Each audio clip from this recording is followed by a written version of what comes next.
সময় সংলাপে স্বাগত জানাচ্ছি। আমি তুষার আব্দুল্লাহ। সময় সংলাপে আজ আমার সঙ্গে যোগ দিয়েছেন খন্দকার সাখাওয়াত আলী। আপনাকে স্বাগত সময় সংলাপে। আমি যে বিষয়ে যেতে চাই যে মুক্তিযুদ্ধ পরবর্তী সময় আমাদের যে সামাজিক প্রেক্ষাপটটা তৈরি হয়েছিল, যেভাবে এগিয়ে যাচ্ছিল দেশ, ৭৫ এসে ৭৫-এর 15ই আগস্ট এসে সেই জায়গা থেকে আমরা চ্যুত হয়েছিলাম কিনা, এবং সেই প্রেক্ষাপটে আমাদের সামাজিক যে সমাজ চর্চার জায়গায় আমাদের কি বিঘ্ন ঘটলো। ধন্যবাদ তুষার আব্দুল্লাহ। বয়সের দিক থেকে সত্যিকার অর্থে সামাজিক স্মৃতি হিসেবে ৭৫ অবধি আমার খুব জাগ্রত কিছু থাকা খুব কঠিন, কিন্তু ৭৫-এর 15ই আগস্ট সংক্রান্ত একটি স্মৃতিচারণ আমি ঐতিহাসিকভাবে করতে চাই। সেদিন আমাদের স্কুল খোলা ছিল। আমি তখন 6-এ পড়ি। আমি একটু কম বয়সে স্কুলে যাওয়ার কারণে আমার তখন 10 বছর বয়স। আমি 6-এর ছাত্র। স্কুলে গেছে, আমি প্রবর্তক সঙ্গে পড়তাম চিটাগং ইউনিভার্সিটি, চিটাগংয়ে। সেইখানে আমাদের স্কুল ছুটি দিয়ে দিল এবং তখন গুঞ্জন হলো শুনতে শুনতে যে বঙ্গবন্ধুকে মেরে ফেলেছে। আমার ওই শিশু মনে, সে আমার বাসা থেকে স্কুল এবং স্কুল থেকে বাসা, স্কুলে থেকে বাসায় এসেই আমাদের বাড়িটা বেশ তখনও একটু বাংলো টাইপের বাড়ি ছিল, এবং আমাদের বাড়িতে ভাড়া থাকতেন ৬৯-এর অন্যতম নেতা ছাত্র ইউনিয়নের শামসুদ্দোহা। তিনি কমিউনিস্ট পার্টির কেন্দ্রীয় কমিটিতে ছিলেন সেই সময়।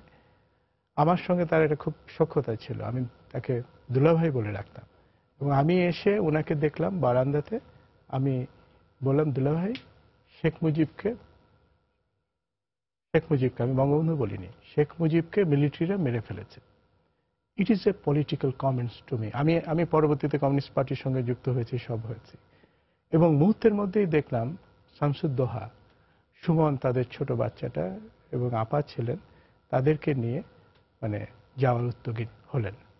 এবং আমার মায়ের সঙ্গে আলাপ করলেন, পরামর্শ করলেন, এবং আমার মা বাবাকে খুব রেসপেক্ট করলেন, বললেন, এবং আমরাও বুঝতে পারলাম ওনার রাজনৈতিক অবস্থার কারণে উনি গা ঢাকা দিয়ে চলে গেলেন। এবং মা বললেন যে তুমি আমার কাছে রেখে যাও, ওদের যত্ন নেওয়ার দায়িত্ব, ওদের রক্ষা করার দায়িত্ব আমার। উনি তার স্মৃতিচারণ লিখেছেন, এই কথাগুলো উনি সেখানে বলেছেন। আমার ডাক নামে সেখানে আপনারা পাবেন, সাখাওয়াত না, নাসিম নামে। এবং এর কয়েকদিনের মধ্যেই আমাদের বাড়িতে আরেকজন আগন্তুক এসে হাজির হলেন। তিনি হচ্ছেন ডক্টর এস এ মালেক।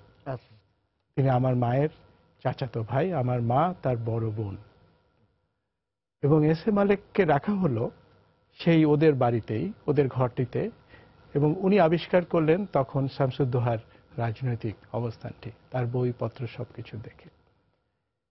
আমার রাজনৈতিক সম্পৃক্ততার উৎসভূমিটি কিন্তু, বা দার্শনিকভাবে রাজনীতিতে সম্পৃক্ত হওয়ার বা সমাজ সম্পৃক্ত হওয়ার এই ভিত্তিভূমিতে কিন্তু এই দুটো চরিত্র একটা প্রভাব রেখেছে। এবং তার আগে হচ্ছে আমার বড় ভাই, যিনি ডক্টর আফতাব আহমেদের ক্লাসমেট ছিলেন, খন্দকার মুর্তজা আলী। এরা সবাই কিন্তু বাংলাদেশের মুক্তিযুদ্ধের সঙ্গে, মুক্তিযুদ্ধের ইতিহাসের সঙ্গে, প্রগতিশীল আন্দোলনের সঙ্গে ওতপ্রোতভাবে যুক্ত। ডক্টর এস এ মালেক তখন ঢাকা থেকে চট্টগ্রামে গেছেন। উনি তখন এমপি, সিটিং এমপি। বঙ্গবন্ধু হত্যার পরে সমস্ত এমপিদের সংগঠিত করে একটা অল্টারনেটিভ কিছু করা যায় কিনা, তার সংগঠিত করবার জন্য। এবং মামার সঙ্গে সেই সময় আমার ছোট বয়সে বেশ কিছু স্মৃতি আছে। এবং আজকে যখন আপনি ৭৫-কে আপনি দেখতে বলেন, তখন সেই শিশু চোখে আমার শুধু দুটো স্মৃতি আমি বলতে পারি, যে আমার প্রিয়জনরা খুব বিপদগ্রস্ত হয়ে আশ্রয়ের জন্য ছুটছিল, যারা রাজনৈতিক সম্পৃক্ততার জায়গায় ছিলেন। আর দেশের ক্ষতি হয়েছিল, এটি এখন বুঝতে পারি, তখন অতটা বুঝতে পারিনি। ৭৫-এর রাজনৈতিক এই বিপর্যয় এবং প্রতিবিপ্লবই বলছি আমি আমার প্রত্যেকটা আলোচনায়, প্রতিবিপ্লবের কারণে তিনটি জায়গায় বড় ধরনের সংকট ঘটেছে। একটি হচ্ছে যে আমরা স্বাবলম্বী দেশ হিসেবে নিজেদের দেখতে চাইতাম, স্বয়ংসম্পূর্ণ দেশ, স্বনির্ভর দেশ, সেটা সেই কনসেপ্ট থেকে কিন্তু বাংলাদেশ ছিটকে পড়লো, অর্থাৎ ট্রেনচ্যুত হলো সেই জায়গা থেকে। আরেকটি জায়গা হচ্ছে, সেটা হচ্ছে মুক্তিযুদ্ধের যে মূল ধারা, যে চারটি নীতি যেটা আমাদের সংবিধানে সংযুক্ত হয়েছিল, গণতন্ত্র, ধর্মনিরপেক্ষতা, জাতীয়তাবাদ এবং সমাজতন্ত্র, অর্থাৎ ন্যায় বিচার, বঙ্গবন্ধুর ভাষায় যেটা শোষিতের গণতন্ত্র, সেই জায়গা থেকেও কিন্তু গোটা দেশটা ছিটকে পড়ল। আরেকটি হচ্ছে যে অসাম্প্রদায়িক এবং গণতান্ত্রিক মূল্যবোধের ভিত্তিতে আমাদের যে আদর্শ ভিত্তিক রাষ্ট্র তৈরির জন্য যে ভিত্তিটি করবার চেষ্টা করছিলেন বঙ্গবন্ধু, সেটা হচ্ছে ৭৪-৭ শিক্ষানীতি যেটি করলেন, মানে সেই শিক্ষানীতি আর বাস্তবায়ন হলো না। আরেকটি যেটি ভিত্তি সেটি হচ্ছে কৃষি এবং কৃষিতে সমবায় প্রথার প্রবর্তনের জায়গায় উনি অর্থাৎ যুদ্ধবদ্ধ যে আমাদের অর্থনৈতিক একটা দৃষ্টিভঙ্গি ছিল, সেই দৃষ্টিভঙ্গি থেকে একদম টোটালি শিফট করে এটা পুঁজিবাদী পন্থার দিকে দেশটা আগালো। তার মানে কি ৭৫-এর আগে বাংলাদেশ খুব ভালো ছিল? নিশ্চিতভাবেই খুব ভালো ছিল না পরিস্থিতির বিচারে। কারণ একটা যুদ্ধ বিধ্বস্ত দেশ। আপনি ইন্ডিপেন্ডেন্টে বঙ্গবন্ধুর যেই ইন্টারভিউ, সেই ইন্টারভিউতে উনি দেখবেন আমি যে কথাগুলো বললাম সেই স্পিডে উনি সেই কথাগুলো বলবার চেষ্টা করলেন। আমি আরেকটা দিক স্মরণ করিয়ে দেব, এটা কেন প্রতি বিপ্লব, সেটি হচ্ছে 15ই আগস্টে আপনি নিউজগুলো, গ্লোবাল নিউজগুলো যদি সেই সময় দেখেন, তাহলে আমরা যদি এবিসি টিভি দেখি এবং সিবিএস এবং অন্যান্য যে আমেরিকান টেলিভিশনগুলো, সেখানে তিনটে মেসেজ তারা দেওয়ার চেষ্টা করেছে। একটা হচ্ছে যে বঙ্গবন্ধু সপরিবারে নিহত হয়েছেন এবং তাকে রিপ্লেস করেছে হচ্ছে তারই সহযোগী যে ডানপন্থী এবং আমেরিকার নিকটতম বন্ধু। ওরা এটাকে করেনি, কোনোভাবেই এটাকে আড়াল করেনি, তারা বরং মানে গৌরববোধ করেছে যে তাদেরই মনোভাবাপন্ন একটি মানুষ আমাদের দেশে প্রেসিডেন্ট হয়েছে। আরেকটি কথা বলবার চেষ্টা করেছে, সেটি হচ্ছে যে সৈন্যদের একটি অংশ করাবার চেষ্টা করেছে। আরেকটি মেসেজ দেওয়া হয়েছে যে পাকিস্তান, আমি এটুকু শেষ করে দিই, যে পাকিস্তান বাংলাদেশকে স্বীকার করেছে এবং ইসলামিক রাষ্ট্র হয়েছে, প্রজাতন্ত্র, গণপ্রজাতন্ত্র, ইসলামী প্রজাতন্ত্র। সেই জায়গাতে আপনি যদি দেখেন যে রাজনৈতিক, সামাজিক এবং অর্থনৈতিক এবং পররাষ্ট্রনীতিগত এই চারটি ফ্রন্টেই কিন্তু বঙ্গবন্ধু হত্যার পরে একেবারে পরের দিন থেকেই ভিন্ন ধারায় দেশ চলে গেল। এবং এই যাওয়াটাকে কেন্দ্র করে একজন সমাজবিজ্ঞানের ছাত্র হিসেবে আমি বলি, নিজেকেই প্রশ্ন করি এবং সেই প্রশ্নগুলো সমাজে তোলা হয়েছে। এখনো সেই আমরা বলি না এরও তর্ক করা, যে বঙ্গবন্ধুর মৃত্যুর পরে কেন প্রতিরোধ আন্দোলন হলো না। আসলে প্রতিরোধ আন্দোলন হয়নি, এটা ঠিক না, কিছু কিছু হয়েছে, কিন্তু একটি বড় ধরনের সামাজিক প্রশ্ন আমার নিজের কাছে, সামাজিক মনস্তত্ত্বের জায়গা থেকে সমাজবিজ্ঞানের ছাত্র হিসেবে, আমরা সিরাজউদ্দৌলাকে যেরকম একটা ট্র্যাজেডির মধ্য দিয়ে হারিয়েছিলাম এবং বাংলার স্বাধীনতা হারিয়েছিল, ৭৫ সেরকম একটা ট্র্যাজেডি, পলিটিক্যাল ট্র্যাজেডি, এবং যার মধ্য দিয়ে বারবারই আমাদের সক্রিয়তা, নিয়ন্ত্রণ, রাষ্ট্রের উপর, সমাজের উপর আমাদের নিয়ন্ত্রণ আমরা আসলে প্রভুদের কাছে ছেড়ে দিয়েছি। আপনি এই বিশ্লেষণ অবধি যেই কথাগুলোর ভিত্তি আমি তৈরি করলাম, তার ভিত্তিতে দেখবেন যে আমাদের দেশের উপরে ক্রমান্বয়ে আমাদের যারা আমাদের সেই সময় সমর্থন দেয়নি, সেই ইউএস সহ অন্য লবিগুলো ইন্টারন্যাশনালি, তারা কিন্তু ক্রমশই নিয়ন্ত্রণ নিল এবং পাকিস্তানও নিয়ন্ত্রণ নিল সেই অর্থে। এবং সেটার শক্তি কিন্তু বা রসদ কিন্তু গুটিয়েছে আওয়ামী লীগের ভেতর থেকে এবং সমাজের ভেতর থেকে, বাইরে থেকে এসে তো কেউ হয়নি। এই জায়গাটার কিন্তু মূল্যায়নটা হওয়া দরকার। আমি আজকের আলোচনার মধ্য দিয়ে কতগুলো প্রশ্ন রাখতে চাই, যেগুলো আসলে গবেষণা দৃষ্টিভঙ্গি থেকে আমাদের ভবিষ্যতে আলোচনায় আসা দরকার। এবং আবেগী যে ধারা, সেই ধারার ডোমিনেন্সের কারণে আমরা বঙ্গবন্ধুকে শুধু আবেগের অতিশয্যায় ধরে রাখতে চাই, এটা একটা রাজনৈতিক অপচেষ্টা, অপকৌশল আমি বলবো, যে বঙ্গবন্ধুর রাজনৈতিক দর্শনটা আমরা নিচ্ছি না, কিন্তু আবেগী কৌশলে তাকে আমরা পুজো করছি বা তাকে আমরা অতিশয্যায় শ্রদ্ধা দেখাচ্ছি। এটি কিন্তু বঙ্গবন্ধুর প্রতি শ্রদ্ধা দেখানোর রীতি হতে পারে না।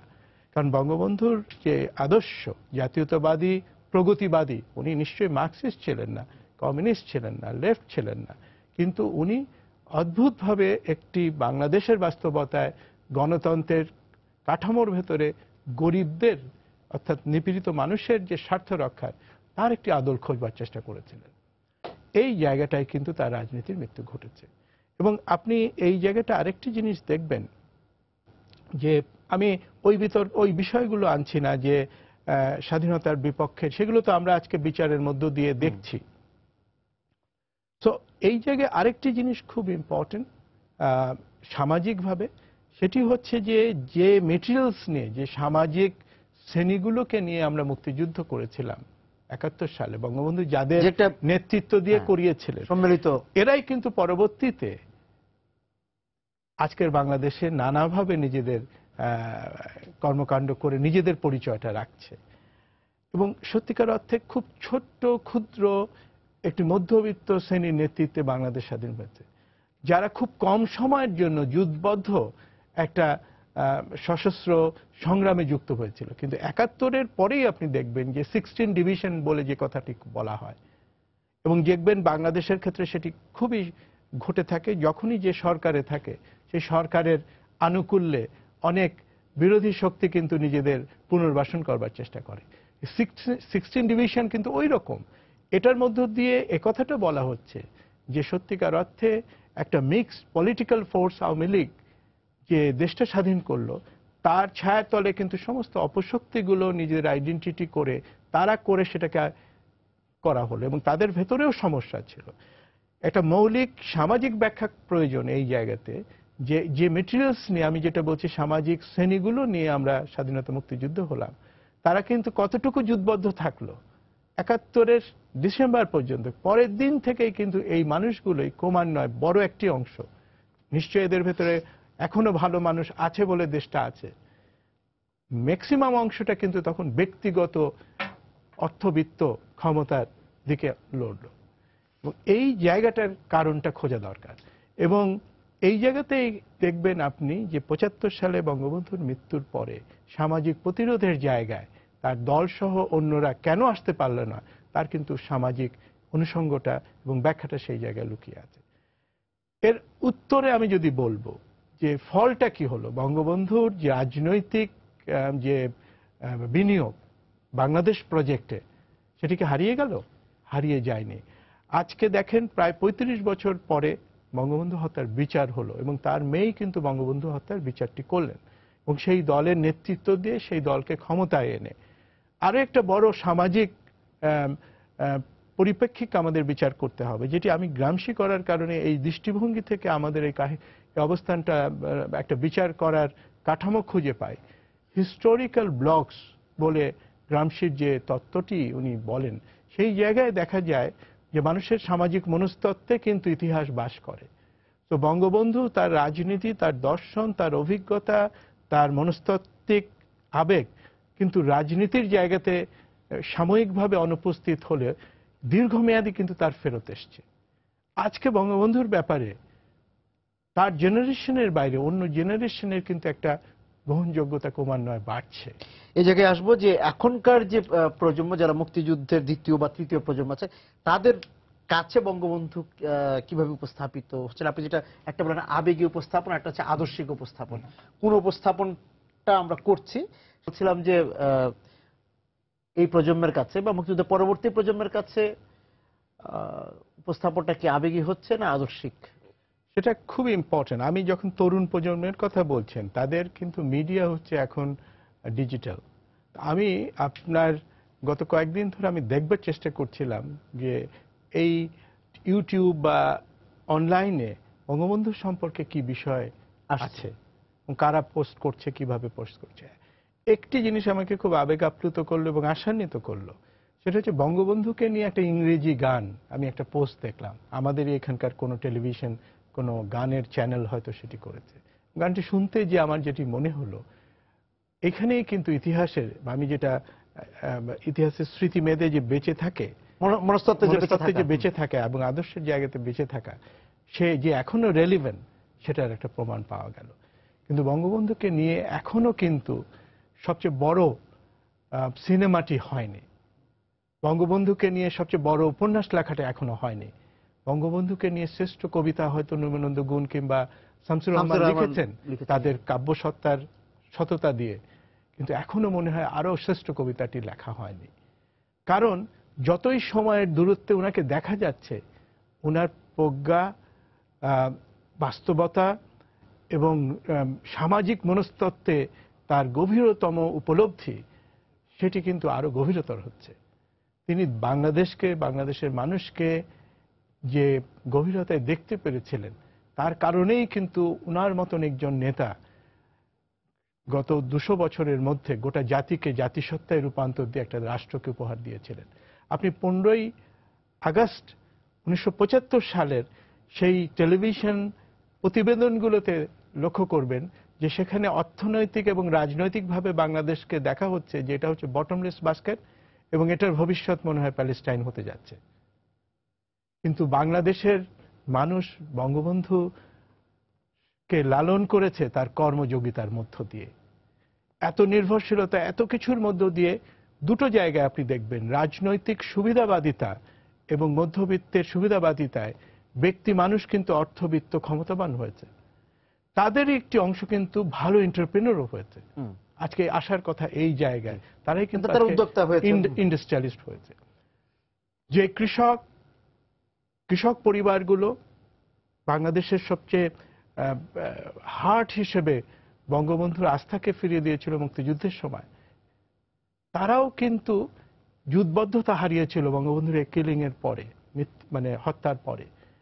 কিন্তু তারা ব্যক্তি জীবনে সেই সংগ্রামটা অব্যাহত রেখেছিল। আপনি যুদ্ধবদ্ধ মুক্তিযুদ্ধের চেতনা 75 উত্তর বাংলাদেশ টেনে চলতে পারে নাই, কিন্তু সে ব্যক্তির জায়গাতে তার সংগ্রামটা জারি রেখেছে, যার ভিত্তিতে তলাবিহীন ঝুড়ির যে কনসেপ্টটা সেটা নাকচ করে দিয়েছে। সেটা কিন্তু বঙ্গবন্ধুর যে মানুষের ভালোবাসা এবং মানে সততার জায়গাতে মানুষের যে আস্থাটা, উনি যে ভালোবাসা রেখেছিলেন, আস্থা রেখেছিলেন এই নাগরিকের উপর, এই মানুষের উপর, তারা কিন্তু সেটা ফেরত দিয়েছে। বাংলাদেশ খাদ্য স্বয়ংসম্পূর্ণ দেশ। বাংলাদেশ আজকে উন্নয়নের একটা প্যারাডক্স, ডেভেলপমেন্ট প্যারাডক্স বলছে যে তারা রহস্য আবিষ্কার করতে পারছে না। এই রেজিলিয়েন্স, যে আমরা সোশ্যোলজিতে যে রেজিলিয়েন্স বলি বাঙালি সংস্কৃতির মধ্যে, আমাদের কর্মযোগিতার মধ্যে আছে, বন্যা খরা সবকিছুকে না করে আমরা যে আগাচ্ছি, এই জায়গাটা কিন্তু বঙ্গবন্ধুর আস্থার জায়গাটা বাংলাদেশের মানুষ ফেরত দিয়েছে। সো হেরে গেছেন বঙ্গবন্ধু কার কাছে? এলিটদের কাছে, যে এলিটদের হারিয়ে কিন্তু বাংলাদেশ হয়েছিল। এই এলিটরাই কিন্তু বারবার আমাদের অর্জনগুলোকে প্রশ্ন করেন, সন্দেহ ঢোকান, জাতিকে বিভক্ত করেন। কিন্তু সাধারণ মানুষ, তাদের কিন্তু মধ্যবিত্ত, তারা কিন্তু ফেরত দেয় বাংলাদেশকে। আপনি সমুদ্রের চরিত্রের মধ্যে দেখবেন যে ভাটার সময় ফেরত দেয় সমুদ্র, কিন্তু জোয়ারের সময় টেনে নেয়। বঙ্গবন্ধুর মৃত্যুটা বাংলাদেশকে কিন্তু ভিন্নভাবে ফেরত দিয়েছে। সেই ফেরতটা কি? সেই ফেরতটা হচ্ছে যে সিরাজের মৃত্যুর মধ্য দিয়ে যে বিশ্বাসঘাতকতা বাঙালি দেখেছিল, একই পুনরাবৃত্তি ঘটেছে সেই দেশের। কিন্তু বাংলাদেশ আজকে কিন্তু দৃশ্যমান একটি দেশ। এবং আরেকটি কথা আমি প্রশ্ন তুলতে চাই, বাংলাদেশ প্রজেক্টের মধ্যে 3টা হিস্টোরিক্যাল ক্যারেক্টার সাউথ এশিয়াতে খুব ইম্পর্টেন্ট। বঙ্গবন্ধুকে কেবলমাত্র বাংলাদেশের একজন নেতা হিসাবে দেখলে পুরোটা দেখা হবে না। আজকে কালের বিচারে 50 বছর দেশের স্বাধীনতা হতে যাচ্ছে 21 সালে। বঙ্গবন্ধু কিন্তু সাউথ এশিয়ায়ও খুবই ইম্পর্টেন্ট একটা নেতা ছিলেন, হয়ে উঠছিলেন, এবং সেটা তার মৃত্যুর মধ্য দিয়েই সেই হওয়াটা যে কত গভীর ছিল আজকে আমরা উপলব্ধি করতে পারি তার উত্তর পুরুষ হিসেবে। আপনি দেখবেন বাংলাদেশ প্রজেক্টের 3টা ক্যারেক্টার ছিল। বঙ্গবন্ধু ছিল এই কনসেপ্টের উদ্গাতা, উনি এটা প্রপোজ করেছিলেন যে বাংলাদেশ একটা পৃথক রাষ্ট্র হবে। এই প্রপোজালের বিরোধী শক্তি ছিল হচ্ছে তৎকালীন পাকিস্তানের ভুট্টো, বিরোধী রাজনৈতিক দলের নেতা। এই প্রজেক্টকে সমর্থন দিয়েছিলেন বাংলাদেশ, বঙ্গবন্ধু এবং নাগরিকদের পাশে, বাংলাদেশের পাশে দাঁড়িয়েছিলেন ভারত এবং ভারতের নেতা, তিনি হচ্ছেন ইন্দিরা গান্ধী। আপনি দেখবেন এই 3জনই কিন্তু উপমহাদেশের রাজনৈতিক হত্যাকাণ্ডের শিকার। প্রথম বঙ্গবন্ধু 75 সালে মারা গেলেন, ভুট্টো মারা গেলেন আপনার ফাঁসির মধ্য দিয়ে, এবং ইন্দিরা গান্ধীকেও মারা হলো। তো এই পুরো বাংলাদেশ প্রজেক্টের মধ্য দিয়ে আমি যেই জায়গাটা বোঝাতে চাই যে পশ্চিমা স্বার্থ কিন্তু ব্যাঘাত হয়েছিল, সুতরাং সেই ব্যাঘাতের কিন্তু মূল্য গুনতে হয়েছে সাউথ এশিয়ান এই 3টি নেতাকে। আমি বিরতিতে যেতে চাই। ফিরে এসে বাংলাদেশ প্রকল্প তো চলমান, প্রকল্প তো 75 আগস্ট থামানো যায়নি। সেই জায়গা থেকে সামনের দিকে এই প্রকল্প চলমান থাকবে, সেইখানে বঙ্গবন্ধুকে কিভাবে উপস্থাপন করা, তার আদর্শকে কিভাবে, আদর্শকে নিয়ে কিভাবে গতি আনা যায় সেই প্রকল্পে, সেইগুলি নিয়ে একটু বলবেন। সফল প্রকল্পের নাম, এবং সেই প্রকল্পের আরো ধাপ এগিয়ে যাওয়ার আছে। হ্যাঁ, সেই জায়গাতে বঙ্গবন্ধুকে কিভাবে আমরা মানে প্রণোদনা হিসেবে পাবো? নিশ্চিতভাবে খুব গুরুত্বপূর্ণ প্রশ্ন করলেন। আজকের বিশ্ব বাস্তবতায় বঙ্গবন্ধুর বিশ্ব বাস্তবতার একটা আকাশ পাতাল তফাৎ। আজকে তারই মেয়ে কিন্তু বাংলাদেশ প্রকল্পটিকে টেনে সামনের দিকে এগিয়ে নিচ্ছেন, এবং 2021 সালে 50 বছরের সুবর্ণ জয়ন্তীর দিকে আমরা এগোচ্ছি, এবং সেখানে বাংলাদেশ মধ্যবর্তী আয়ের দেশ এবং উন্নত দেশের দিকে যাওয়ার মধ্যে আছে। এবং সেই বিশ্ব বাস্তবতায় এশিয়া হয়ে উঠছে পুরো উন্নয়নের প্রাণকেন্দ্র, এবং বাংলাদেশ হয়ে উঠেছে ভারত এবং চায়নার একটা হাবস। তো এই হাবের গুরুত্ব কিন্তু খুব ইম্পর্টেন্ট, কিন্তু হাবের নিজস্ব শক্তি কিন্তু ততটা নেই। দুই পরাশক্তি এবং দূরবর্তী যে শক্তি, আরো যে শক্তি আছে, আরো যেটা ইউএস বলেন, জাপান বলেন, ইউরোপিয়ান ইউনিয়ন বলেন, এখন তো ইউকে আলাদা, ইউকে বলেন এবং রাশিয়া বলেন, এই শক্তিগুলোর মধ্যে সমন্বয়ের করাটা কিন্তু খুব চ্যালেঞ্জ। ভারসাম্য বঙ্গবন্ধু কিন্তু এই ভারসাম্যের জায়গা থেকে দেশটাকে 71 সালে স্বাধীন করতে পেরেছিলেন। প্যালেস্টাইন না হয়ে দেশটা 9 মাসে স্বাধীন হয়েছিল এই ভারসাম্যমূলক রাজনৈতিক দার্শনিক অবস্থানের কারণে। তো এই মধ্যপন্থাটা তার মেয়েও কিন্তু আমাদের প্রধানমন্ত্রী, মাননীয় প্রধানমন্ত্রী শেখ হাসিনা, তার মধ্যেও এই মধ্যপন্থার একটা ব্যাপার আছে। এবং বাংলাদেশের দার্শনিক ভিত্তিটাই কিন্তু মধ্যপন্থা, যে কারণে মার্ক্সবাদ, এখানে আমি নিজে কমিউনিস্ট পার্টির অংশ হয়েও আমি এ কথাটা বাস্তবতার জায়গা থেকে সবসময় স্বীকার করি যে আমরা সফল হইনি। আমাদের মধ্যে অনেক ভালো উপাদান ছিল, নেতৃত্ব দেওয়ার মতন সবই কিছু ছিল, এবং আমরা ক্যাটালিক্স রোল প্লে করেছি, এবং বঙ্গবন্ধু সেটা নিয়েছেন, সেখানে তার উদার্যতা ছিল। মনি সিং, ফরহাদ ভাইকে তারা উচ্চ মূল্য দিয়েছেন, এমনকি সেলিম ভাইকে অসম্ভব স্নেহ করতেন, আমাদের শিক্ষামন্ত্রীকে অসম্ভব স্নেহ করতেন, কমিউনিস্ট পার্টিতে ছিলেন। এই জায়গাটা আরেকটি দিক হচ্ছে জামাত ইসলাম সহ পলিটিক্যাল ইসলামের, সেই জায়গাটাও কিন্তু সফল হয়নি। আজকে আমাদের সামনে ইসলাম খুব জরুরি একটি বিষয়, আরেক দিকে হচ্ছে অর্থনৈতিক উন্নয়ন একটা জরুরি বিষয়, আরেকটি হচ্ছে আঞ্চলিক অর্থনৈতিক উন্নয়ন একটি জরুরি বিষয়। এই সম্ভাবনার এই সমন্বয়ের এই রেসিপিগুলোর মধ্যেই কিন্তু বাংলাদেশের ভবিষ্যৎ প্রকল্পটি আছে। এবং সেখানে আপনি দেখবেন বঙ্গবন্ধু 10ই জানুয়ারি নামার পরে আমাদের আইডেন্টিটি ইস্যু যে কথাটি বলেছিলেন, যেটি এখনো অসম্ভব ইম্পর্টেন্ট, আমি বাঙালি, বাংলা আমার ভাষা, এবং আমি মুসলমান। এই যে মুসলমান সত্তাটা, অর্থাৎ তার ধর্মীয় সত্তাটা এবং তার জাতিসত্তাটা, ভাষা সত্তা ভিত্তিতে তার জাতিসত্তার নির্মাণটা, এই সবগুলোকে উনি সমন্বয় করতে পেরেছিলেন সেই সময় যখন অসম্ভব রেডিকালাইজ ছিল আমাদের পলিটিক্স। উনি কিন্তু ওনার ভিত্তিটা সেই জায়গায় সবসময় রেখেছিলেন। আমরা যেই জায়গাটা হেরে যেতে পারি সেটি হচ্ছে আমাদের যেই মধ্যবিত্ত এবং উচ্চ মধ্যবিত্ত এবং এলিটদের আত্মঘাতী প্রবণতাগুলো, যেমন তারা ব্যক্তিগতভাবেই সব লুট করার যে জায়গায় নিজেদের সম্পৃক্ত করে, সেখানে গভর্নেন্সের দিয়ে তাদের যদি নিয়ন্ত্রণ করা না যায়, দলের সেই খারাপ অংশ যারা দার্শনিকভাবে দর্শনগতভাবে দলের অংশ নয়, কিন্তু ক্ষমতার ছায়ার মধ্যে ঢুকে তারা সেই সুবিধাগুলো নিতে চায়, ভোগ দর্শনের জায়গায় আছে, এই নিয়ন্ত্রণটা করা খুব কঠিন। এবং এখানে আরেকটি বড় ধরনের সংকট ঘনীভূত, সেটা হচ্ছে রাজনৈতিক দল নির্ভর না হয়ে ক্রমশই প্রশাসন নির্ভর হওয়াতে আমাদের সামরিক আমলাতন্ত্র, আমাদের প্রশাসন, মানে বেসামরিক আমলাতন্ত্র, পুলিশ, বিজনেস পিপল এবং পলিটিশিয়ানস, এর মধ্যে ভালো অংশটা আমি অসম্ভবভাবে স্বীকার করেই বলছি, এই নেগেটিভ ফোর্সটা কিন্তু দে আর ভেরি মাচ কম্বাইন্ড। এর উপরে নিয়ন্ত্রণ রাখা খুব কঠিন কাজ, রাজনৈতিক নিয়ন্ত্রণ রাখা খুব কঠিন কাজ। এবং এই কঠিন কাজটা করা কঠিন হলে সত্যিকার অর্থে বঙ্গবন্ধুর যে হত্যাকাণ্ড, সে হত্যাকাণ্ডের মতন এরকম আরেকটি রাজনৈতিক দুর্ঘটনা আমাদের দেশে ঘটুক, সেটা আমরা চাই না। কিন্তু এরা নিজেদের স্বার্থে এরকম গাপটি মেরে বসে থেকে বঙ্গবন্ধুর রাজনৈতিক দর্শনটাকে যেভাবে তারা ছিনিয়ে নিয়ে নিজেদের ভোগবিলাসের জন্য বাংলাদেশ প্রজেক্টটাকে নিজেদের নিয়ন্ত্রণে নিয়েছিল, তারা দ্বিতীয় বা নিতীয় দ্বিধা করবে না। এবং এইখানে একটা ভারসাম্যপূর্ণ আন্তর্জাতিক রাজনৈতিক অবস্থান এবং মধ্যপন্থার একটা রাজনৈতিক দর্শন এবং গুড গভর্নেন্স পার্টিকুলারলি শাসন করা, সেটা খুব ইম্পর্টেন্ট।